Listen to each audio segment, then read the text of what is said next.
Zdravo, sem Jernej iz Jernej Kitchen. Danes bomo pripravljali govejo pečenko z hrustljavo orehovo skorjico. Goveja pečenka je odlična za prihajajoče praznične dni in tudi čas pečenja lahko prilagodimo popolnoma svojemu okusu. Pa gremo kar v akcijo. Za pripravo goveje praznične pečenke potrebujemo sledeče sestavine. Goveji hrbet vzamemo iz hladilnika vsaj 1 uro pred peko, da se segreje na sobno temperaturo.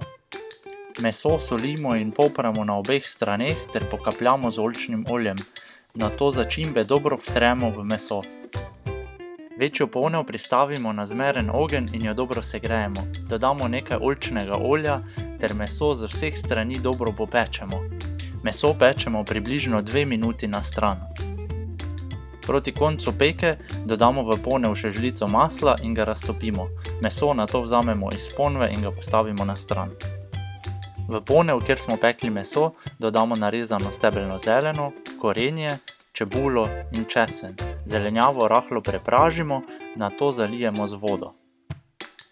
Po dnu posode dobro postrgamo z leseno kuhalnico, da se sprostijo vsi sokovi od pečenja mesa. To bo dalo naši končni jedi še dodaten okus. Nato zelenjavo prestavimo v večji pekač, nanjo pa položimo goveje meso. Nato postavimo v ogreto pečico na 210 stopinj in pečemo 25 do 30 minut. Medtem ko se meso peče, pripravimo orehovo skorjico. V multipraktih damo orehe, peteršilj, krušne drobtine, maslo, oljčno olje, sol in česen. Ter vse skupaj dobro sesekljamo v grobe orehove drobtine. Meso vzamemo iz pečice in ga narahlo premažemo z dionsko gorčico, da se bodo orehove drobtine lepše prijele na meso. Nato orehove drobtine razporedimo po vrhu mesa. Meso postavimo nazaj v pečico za 8 do 10 minut, da dobimo hrustljavo zlato skorjico. Pečeno meso vzamemo iz pečice in ga prestavimo na krožnik ali pladenj ter pokrijemo z aluminijasto folijo. Postavimo na stran za 20 do 30 minut, da meso počiva.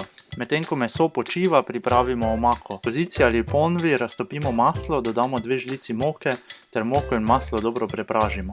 Dodamo zelenjavo in sokove od pečenke, zalijemo z govejo jušno osnovo in dodamo nekaj portovca ali rdečega vina. Dobro premešamo, zavremo in kuhamo 15 do 20 minut. Omako precedimo, začinimo s soljo in poprom in postavimo na stran. Meso narežemo na tanke rezine in postrežemo z našo najljubšo prilogo. Pa seveda ne pozabimo na omako.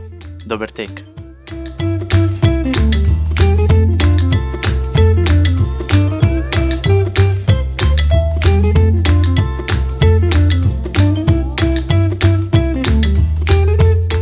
Upam, da bo tudi vaša kuhinja tako omamno dišala po slavnostni pojedini.